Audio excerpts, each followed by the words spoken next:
I understand you'd like me to expand Part 1 into a 1,200-word narrative with simple language, a natural tone, and human-centric storytelling.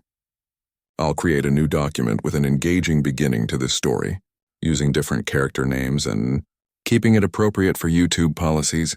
I'd story Part 1 type, text markdown. Title: Little Orphan Helped a Limping Native. Girl Crossed the River, Part 1. The sky hung low over the frontier settlement, a blanket of gray that seemed to press down on the cluster of wooden cabins and muddy paths. 12-year-old Lily had been watching that sky since dawn, hoping for a break in the clouds. Rain meant staying inside with Mrs. Hudson, and staying inside meant endless chores and the old woman's constant sighing. Lily stood at the edge of the chicken coop, counting the eggs in her basket. 6 today. Not enough to please Mrs. Hudson, but all the hens had to offer. The chickens clucked around her ankles, pecking at the scattered corn she'd thrown earlier. These creatures were the closest thing to friends she had in this place. Better than nothing, she whispered more to herself than to the chickens. That phrase had become her motto these past 4 years. Ever since the fever took her parents within days of each other, better than nothing described most things in her life now. The thin blanket on her attic bed, the plain meals she ate alone at the kitchen table, the grudging shelter Mrs. Hudson provided in exchange for endless work. The old woman wasn't cruel, not exactly. She had taken in an orphan when no one else would, after all. But there was no warmth between them. No motherly touches or bedtime stories. Just expectations and disappointment. Girl, where are those eggs? Mrs. Hudson's voice cut through the morning air. Lily hurried back toward the cabin, careful not to slip in the mud. The spring thaw had turned the whole settlement into a soggy mess, with only the main road passable thanks to wooden planks laid down by the men. Inside, the cabin smelled of wood smoke and yesterday's stew. Mrs. Hudson stood by the fireplace, her tall, bony frame bent slightly with age, her hands red and cracked from lye soap and cold water. "Only 6, she said, looking at Lily's basket. It wasn't a question. Yes, ma'am. The speckled hen isn't laying yet." Mrs. Hudson made that sound again. Part sigh, part grumble. That seemed to say the world had conspired to make her life difficult, and Lily was part of that conspiracy. Well, it'll have to do. Put them there and get to your other chores. The floor needs sweeping, and I need more herbs for Mr. Potter's cough medicine. Lily nodded, placing the eggs carefully in the wooden bowl on the table.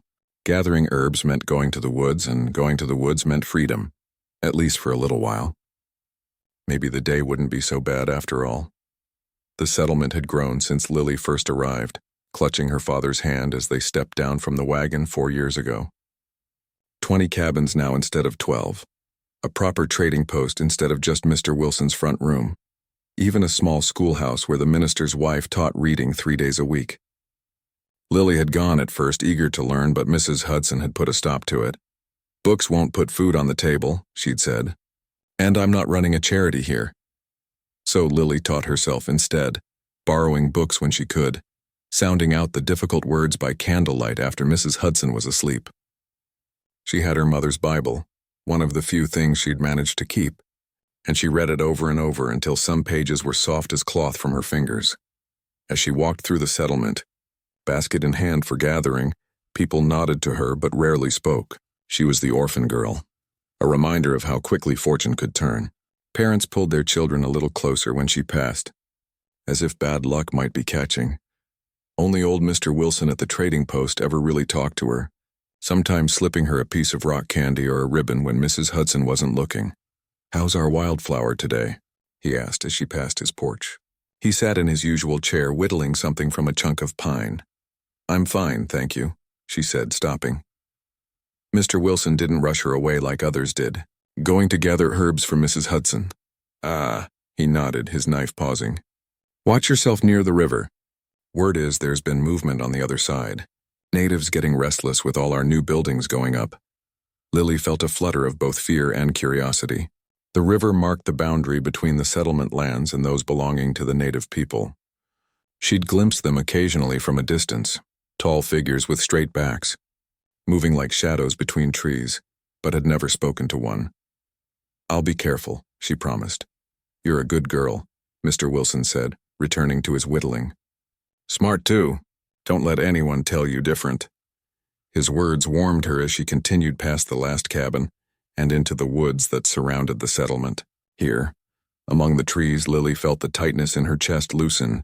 No one watching, no one judging, no one sighing with disappointment. Just trees reaching toward the sky, birds calling to each other, and soft moss beneath her feet.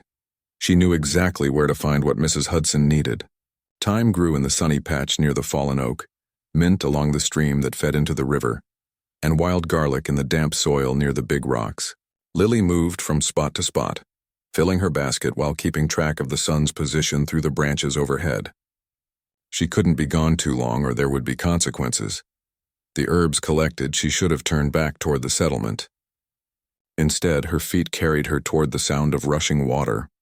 The river had always called to her, even though she'd been warned countless times to stay away. It wasn't just the natives that made it dangerous. Spring melt had turned the usually calm waters into something wilder, deeper. Lily followed the smaller stream until it opened onto the riverbank. Here the trees thinned out, offering a view across to the other side. The opposing shore looked much like her own.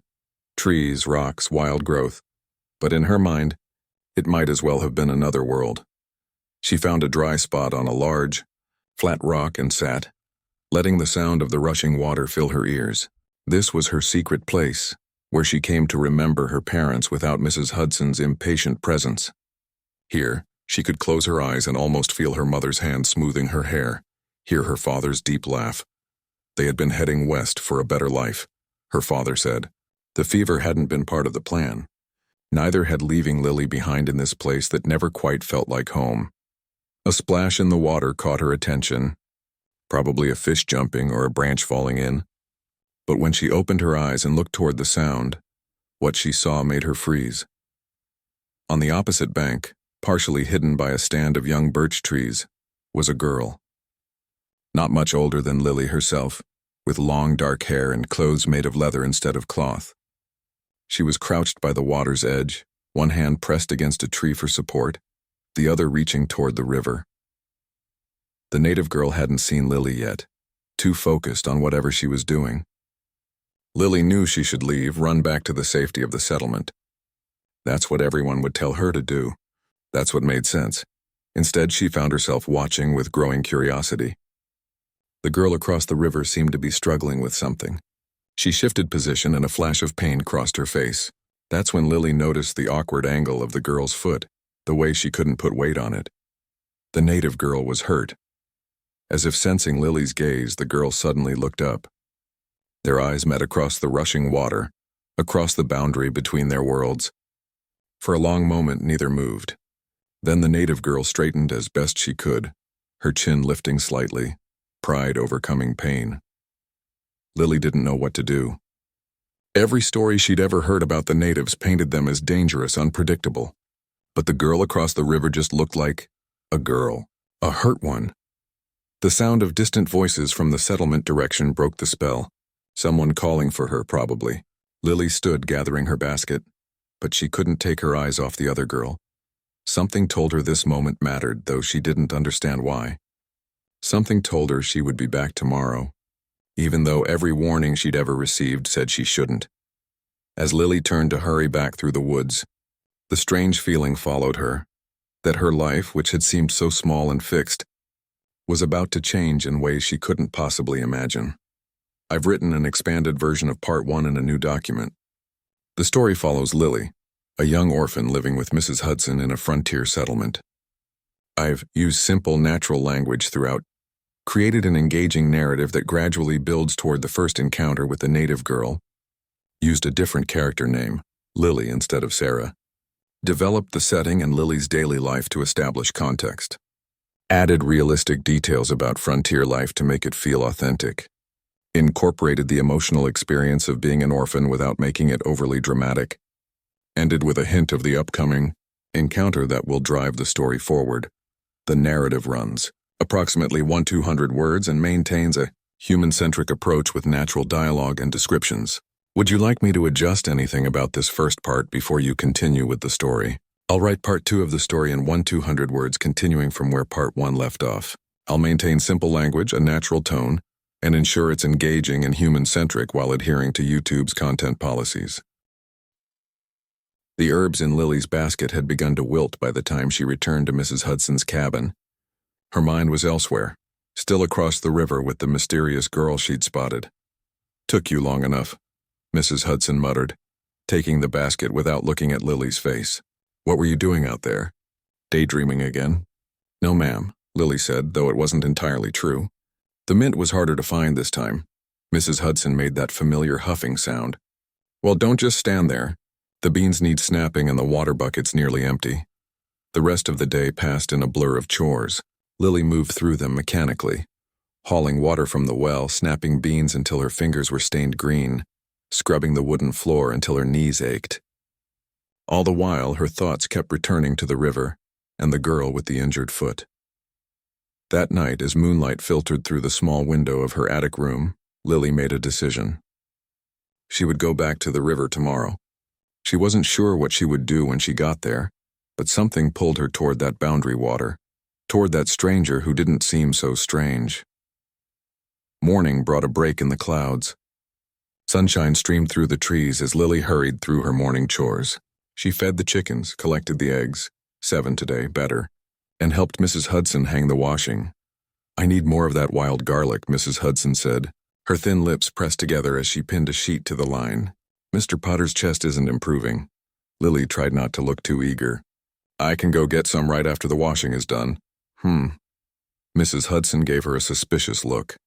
"You're mighty willing today." Lily kept her eyes on the wet sheet in her hands. "I just want to help Mr. Potter feel better." It wasn't a complete lie. The elderly man had always been kind to her, sometimes sharing stories of his younger days as a trapper when she delivered Mrs. Hudson's remedies. An hour later, Lily was free, basket in hand, walking quickly toward the woods.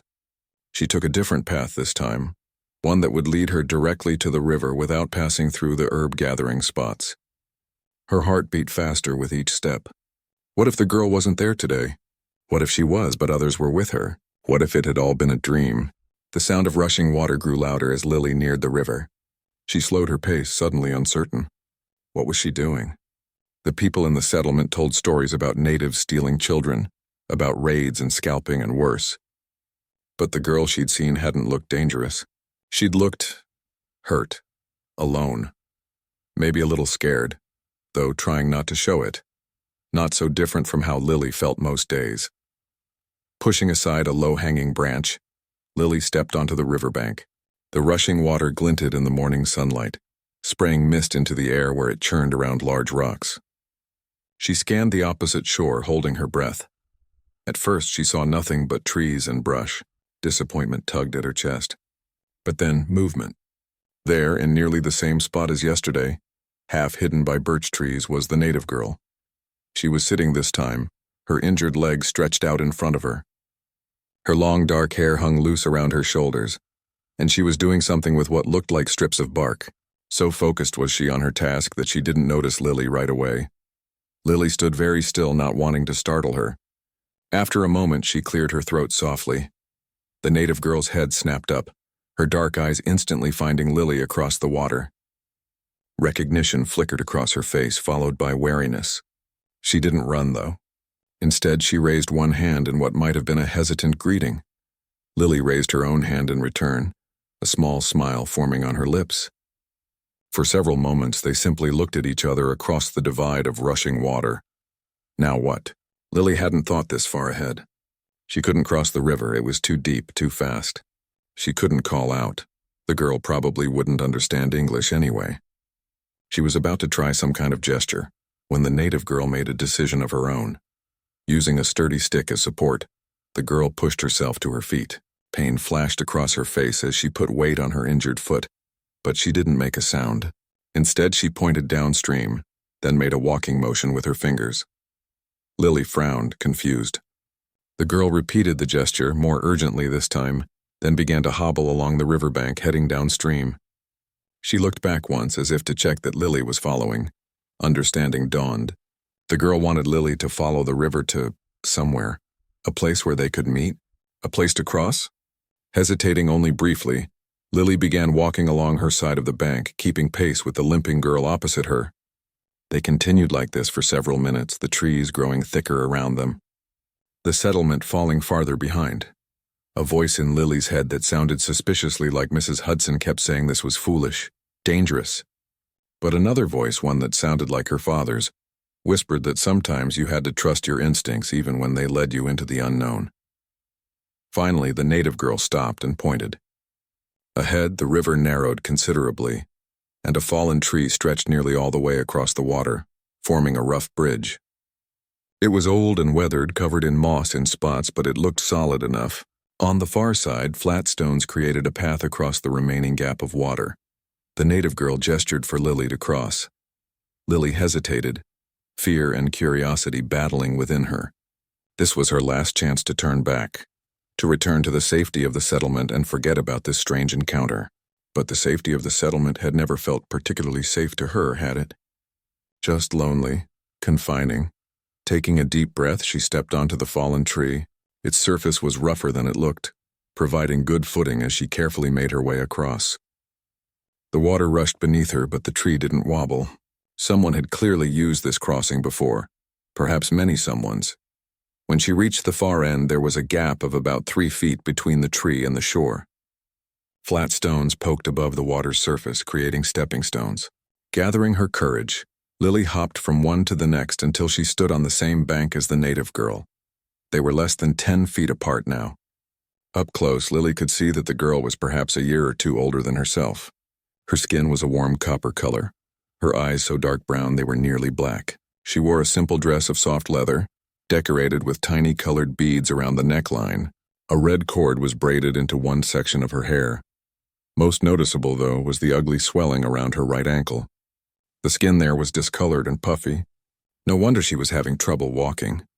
For a long moment, neither girl spoke. What was there to say when you didn't share words? Then the native girl touched her chest and said something that sounded like Tala. Lily blinked, then understood. Tala, she repeated, testing the sound. The native girl nodded, a small smile appearing on her face. She touched her chest again. Tala. Lily, she responded, pointing to herself. I'm Lily. Lily, Tala tried. The L sounds clearly unfamiliar on her tongue. They both giggled at the attempt, and just like that, the tension between them eased. They were just two girls meeting in the woods. Never mind that they came from worlds that rarely intersected peacefully. Tala gestured to her injured ankle, then made a face of pain. You're hurt, Lily said, knowing the words meant nothing to Tala but unable to stop herself from speaking anyway. What happened? Tala seemed to understand the question, if not the words. She mimed stepping down hard, then slipping, her foot twisting underneath her. She winced at the memory. Lily nodded in understanding. A bad fall, a twisted ankle, maybe worse. She knelt down to look at the injury more closely. The swelling was significant and dark bruising spread from ankle to mid-calf. It didn't look broken, but it was clearly painful. You need to rest it, Lily said, miming sitting down and elevating the foot. Tala shook her head and pointed into the woods, then made a walking motion with her fingers again. She needed to go somewhere but couldn't walk well. Her eyes met Lily's, a silent question in them. Lily understood then why Tala had guided her to this crossing. She wasn't just looking for company or curiosity. She needed help. Without hesitation, Lily moved to Tala's side and offered her shoulder as support. Tala looked surprised for a moment, then grateful. She leaned against Lily, taking weight off her injured foot. Where do we need to go? Lily asked, knowing the words were meaningless but hoping her tone conveyed the question. Tala pointed deeper into the forest, away from the river and the settlement. Her expression was serious now, the smile gone. Lily swallowed hard. She was about to venture into territory she'd been warned against her entire life, with a girl she couldn't even talk to. Mrs. Hudson would be furious when she returned, if she returned. Mr. Wilson would shake his head in disappointment. The rest of the settlement would click their tongues and say they always knew the orphan girl would come to no good. But Tala's weight against her shoulder felt real and important. This mattered somehow. This was right. Together, the two girls began their halting journey into the forest, each step taking them further from everything Lily had known, and closer to whatever awaited them among the shadows of ancient trees. I've created part 2 of the story, continuing Lily's journey as she connects with Tala, the injured native girl. The narrative develops their first real interaction and establishes their communication despite the language barrier. In this part, I've maintained the simple, natural language throughout. Created engaging moments like their first name exchange and the crossing of the river. Developed their nonverbal communication to show their growing connection. Added realistic details about Tala's injury and appearance without stereotyping. Built tension as Lily makes the decision to help Tala and venture into forbidden territory. Ended with a compelling moment that propels the story forward into part 3. The narrative runs approximately 1,200 words and continues the human-centric approach with natural dialogue and descriptions that avoid any AI-generated feeling. The content remains appropriate for YouTube policies while maintaining an engaging storyline. Would you like me to make any adjustments to the second part before continuing with the story? I'll write part 3 of the story in 1,400 words, continuing from where part 2 ended. I'll maintain simple language, a natural tone, and ensure it's engaging and human-centric while adhering to YouTube's content policies. Helped a limping native girl cross the river, part 3. The forest on Tala's side of the river felt different somehow. Older. The trees stood taller, their trunks wider, their branches forming a thick canopy that dappled the sunlight. Lily had always thought she knew these woods, but she realized now that she'd never ventured this deep, this far from the settlement's edge. "How much farther?" she asked, forgetting for a moment that Tala wouldn't understand her words. Tala glanced at her, seemed to grasp the meaning, and pointed ahead. Then she held up her hand with all 5 fingers spread. 5? Lily frowned. 5 what? Minutes? Miles? Tala just kept walking, leaning heavily on Lily's shoulder. The native girl was taller, and her weight made Lily's steps uneven, but she didn't complain. Every so often Tala would pause, putting her full weight on her good foot to give Lily a short rest. During one such pause, Tala pulled something from a small pouch tied to her belt. It was dried meat, dark and wrinkled. She broke it in half and offered a piece to Lily. Lily hesitated, then took it with a smile. "Thank you." The meat was tougher than anything she'd eaten before, smoky and slightly sweet.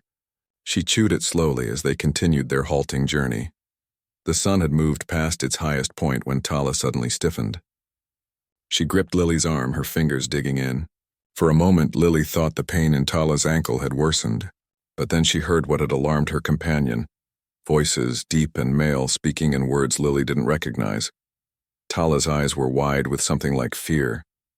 She pulled Lily behind a thick bush, both of them crouching low. Through gaps in the leaves, Lily could make out 3 men moving through the forest about 30 paces away.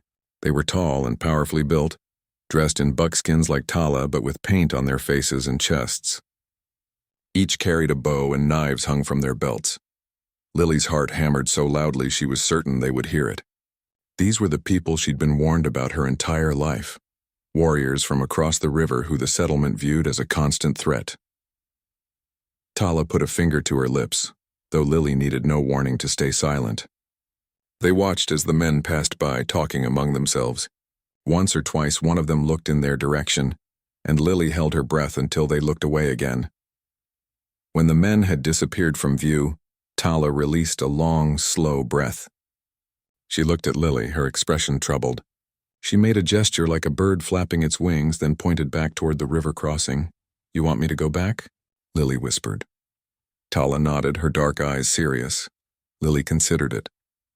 Those men had been frightening, it was true, and Mrs. Hudson would be looking for her by now, probably already angry about her long absence.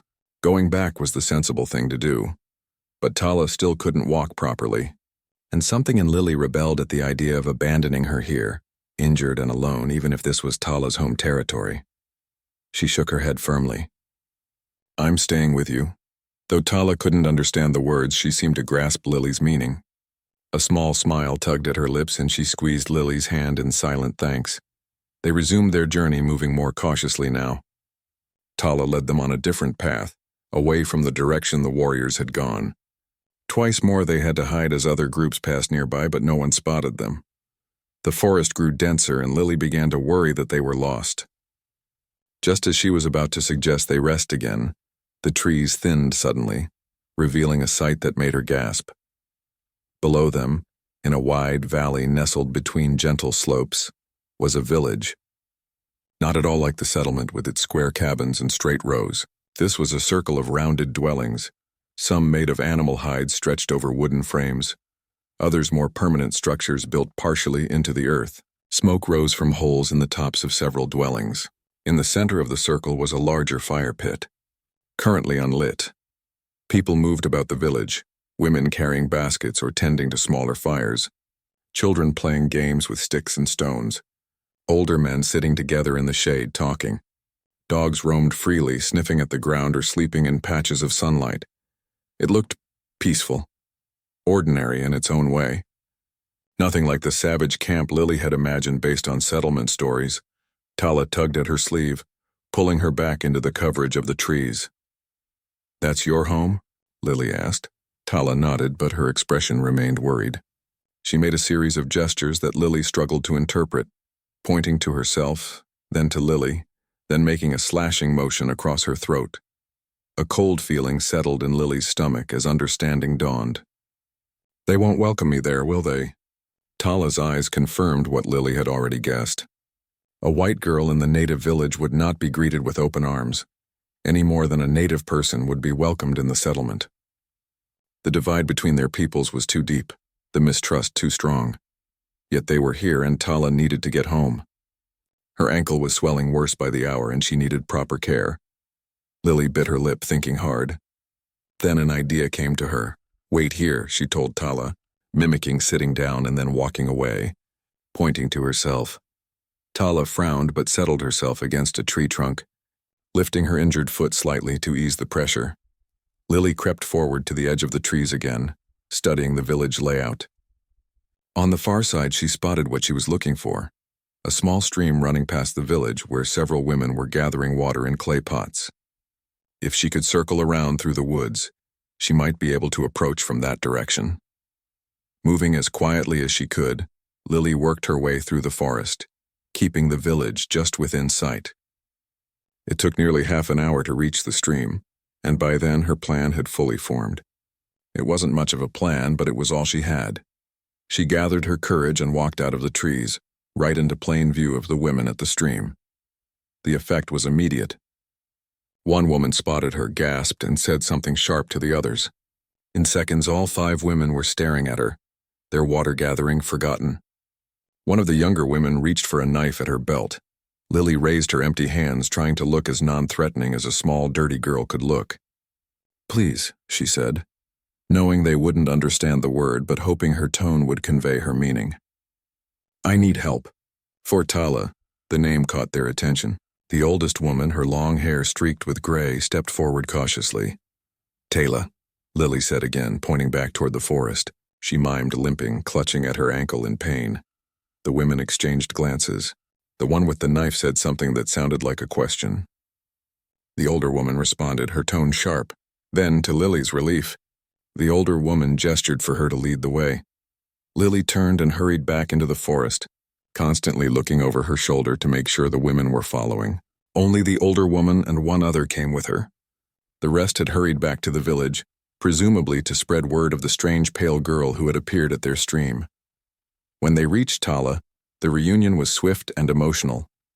The older woman, who Lily guessed might be Tala's grandmother or perhaps an elder of the tribe, knelt beside the girl and examined her ankle with gentle fingers. She spoke soothingly, though her expression was worried. The other woman who had come with them kept her distance from Lily, watching her with suspicious eyes. She said something to Tala, her voice sharp.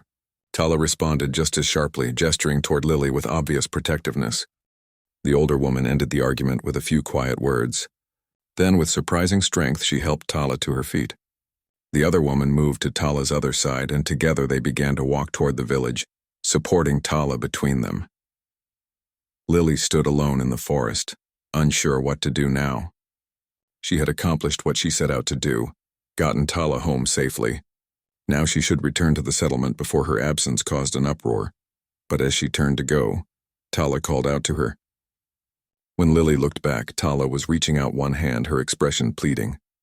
The older woman was looking at Lily too, her weathered face unreadable. Lily hesitated, torn between two worlds. Going into that village was dangerous. If the men she'd seen earlier returned, who knew what might happen to her? The settlement had tales of white captives that had made her shiver as a child. But Tala's outstretched hand spoke of something different, of connection, of trust freely given and received. And in that moment, Lily realized she had never truly belonged in the settlement anyway. She had always been the outsider, the orphan, tolerated but never embraced. Here, at least, she would be an outsider by nature rather than by circumstance. Taking a deep breath, Lily walked forward and took Tala's hand. The girl's fingers closed around hers, warm and strong despite her injury. The older woman nodded once as if approving a decision, then turned and led the way down toward the village. As they emerged from the trees, people began to notice them. Children stopped their games to stare. Women paused in their work, some calling out in alarm. Men reached for weapons. Lily kept her eyes fixed on the ground before her feet, acutely aware of her pale skin and worn settler's dress. She felt as foreign as a fish out of water, exposed and vulnerable. The older woman called out something, her voice strong and commanding. The response from the villagers wasn't friendly, but they parted to let the small group pass. Lily could feel dozens of eyes on her, curious, hostile, confused. They reached one of the larger dwellings near the center of the village. The entrance was low, forcing them all to duck as they entered.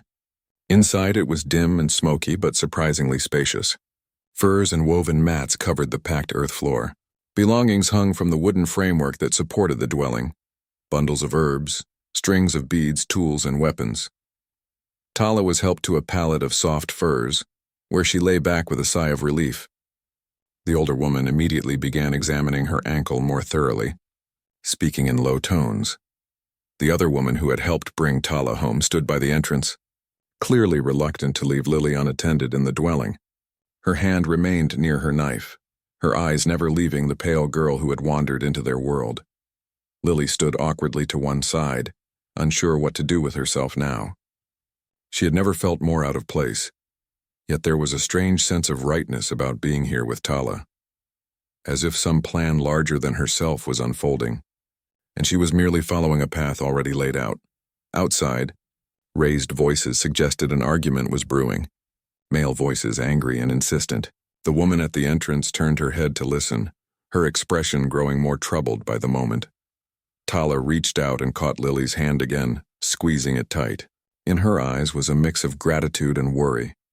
Whatever came next, Lily knew with sudden certainty would change everything, not just for her, but perhaps for both their peoples. She had crossed more than just a river today. She had crossed a boundary that few had dared to bridge before, and there would be consequences, for better or worse. I've written part 3 of the story, continuing Lily's journey as she helps Tala return to her village despite the dangers. This part develops the tension and cultural divide while showing the beginning of understanding between the two worlds.